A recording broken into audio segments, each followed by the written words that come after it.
안녕하세요. 전심이심의 천남수입니다. 오늘은 강원도 총선거를 총정리하는 마지막 시간입니다. 이번에는 4개의 시군으로 구성된 복합선거구, 2개의 복합선거구의 표심 변화를 짚어보는 시간을 갖도록 하겠습니다. 4개의 시군으로 구성된 첫 번째 선거구는요, 동해, 태백, 삼척, 정선 선거구입니다. 이 선거구의 변화 표심을 보겠는데, 그에 앞서서요,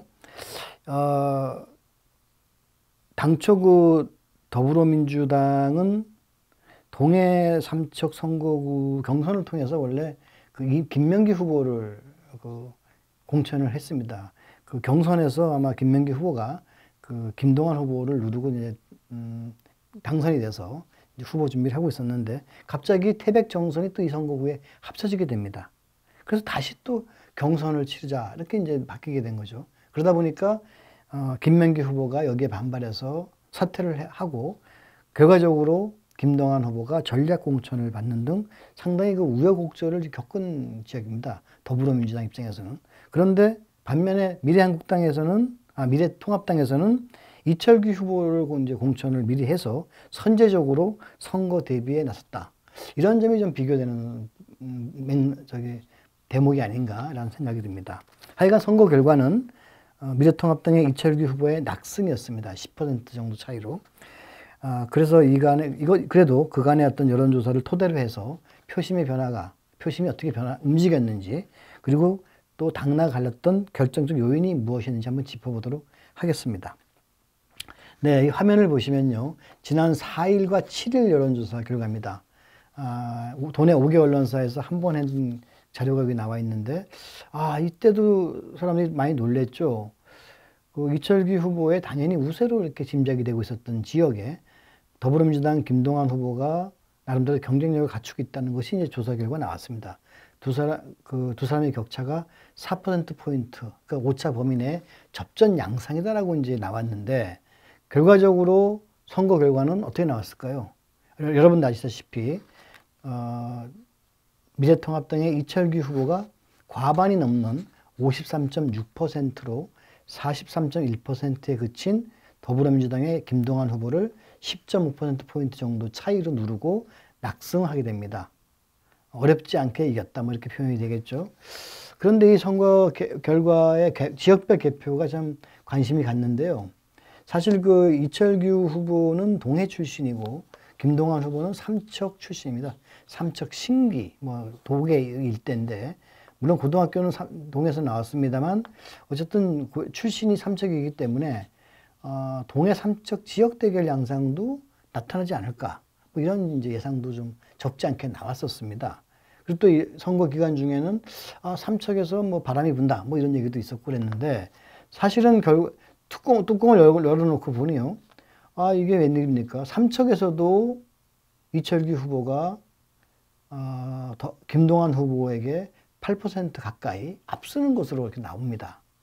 물론 동해는 그보다 더 큰 차이로 13% 정도 차이로 앞서게 되고, 또 태백도 한 12% 정도 차이로 앞서게 되죠. 그리고 정선만 폭이 좀 좁아져서 약 한 6% 정도, 7% 정도 이렇게 이제 차이가 보이는데, 그러다 보니까 전체적으로 10% 정도의 차이로 이철규 후보가 승리할 수 있었던 것으로 보입니다.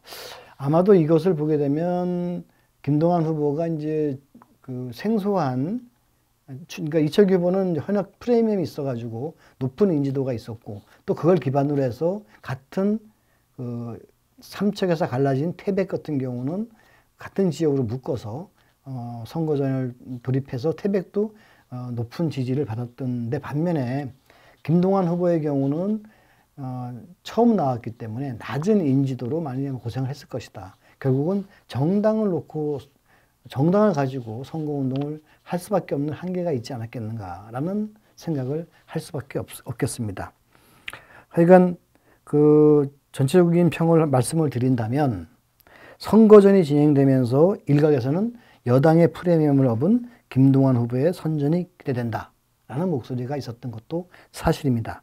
그러나 실제로는 다소 싱겁게 끝났다라고 볼 수 있고 바로 이철규 후보의 낙승이었는데요. 그동안 그 선거에서 보수적 태도가 강했던 이 지역 특성이 그대로 드러났다. 동해 삼척의 경우도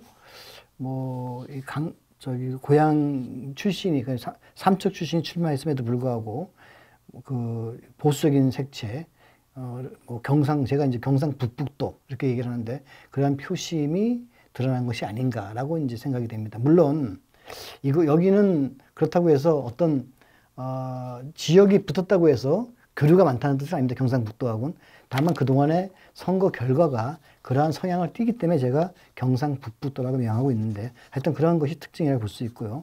여기에 그 이철규 후보의 확연한 텃밭이라고 할 수 있는 동해에서의 확연한 우세, 이것이 이제 이철규 후보 낙승의 배경이 되었다라고 분석할 수가 있겠습니다.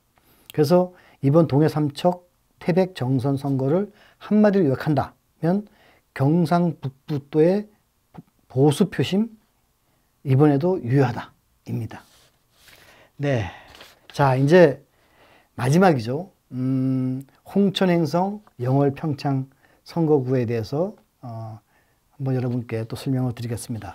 사실 이 선거구도 4개의 군 지역 중 인구가 많은 홍천이 가장 이제 관심 지역이었죠. 근데 이 홍천은요, 그전에는 홍천 행성 선거구였습니다. 그러다가 지난 4년 전 20대 총선에서는 홍천과 이별을 하고 철원하천 양구 인제와 결합을 해가지고 5개 군으로 만들어진 공룡 선거구가 만들어집니다. 서울시의 면적의 10배에 달하는 그런 그 접경지역 전체에다가 홍천까지 합쳐져서 5개 군이 한 선거구가 됐는데 하여튼 그러다가 이번에 다시 우여곡절 끝에 뒤늦게 태백 정선과 헤어진 횡성, 영월, 평창과 다시 한 살림을 차리는 그런 양상이 이제 된 겁니다.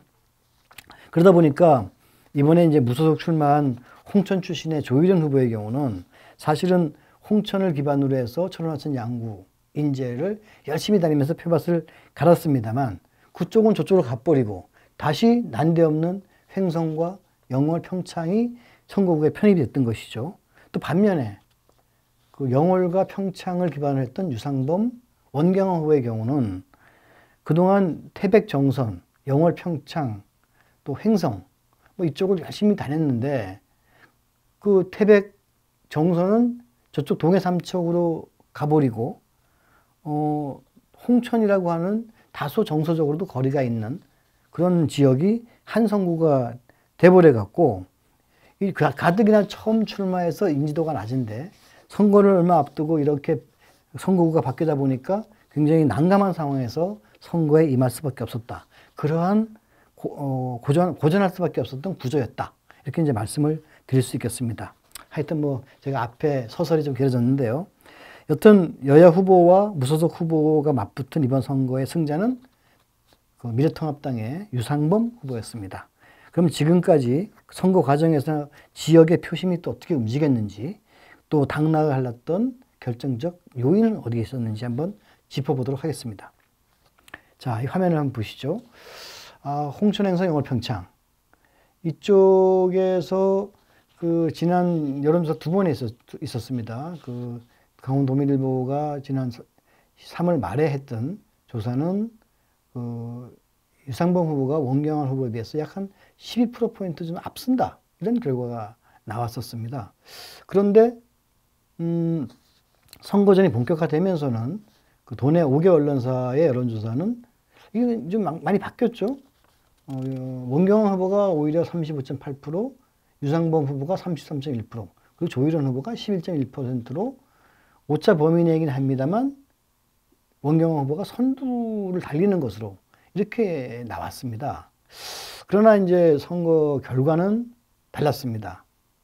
그로부터 약 한 8, 9일 후에 치러진 4월 15일 선거 결과 투표함 뚜껑을 열어보니까 더불어민주당의 원경환 후보는 38.4%, 그리고 미래통합당의 유상범 후보는 48.6%, 그리고 조일현 후보는 11.9%. 그래서 유상범 후보가 원경환 후보보다 10.2%포인트 정도 앞서서 비교적 여유 있게 승리를 거둔 그런 지역이 됐습니다. 그래서 이 개표에서 지역별 결과를 제가 좀 유심히 봤습니다. 그랬더니 홍천의 경우 지금 여기는 뭐 안 나와 있습니다. 무소속 조혜련 후보의 득표가 안 나와 있는데 20%대 정도의 지지를 받은 걸로 제가 기억을 하는데 홍천에서 11% 정도의 차이로 유상봉 후보가 우세를 보이고 있는 거죠. 이걸로 봐서는 조혜련 후보와 표가 갈라지지 않았다면 아마도 원경한 후보의 경쟁력이 좀 더 나아 보일 수도 있었겠다. 더 득표를 할 수 있는 여지는 있어 보이지 않았냐 하는 그런 예측이 가능하고요.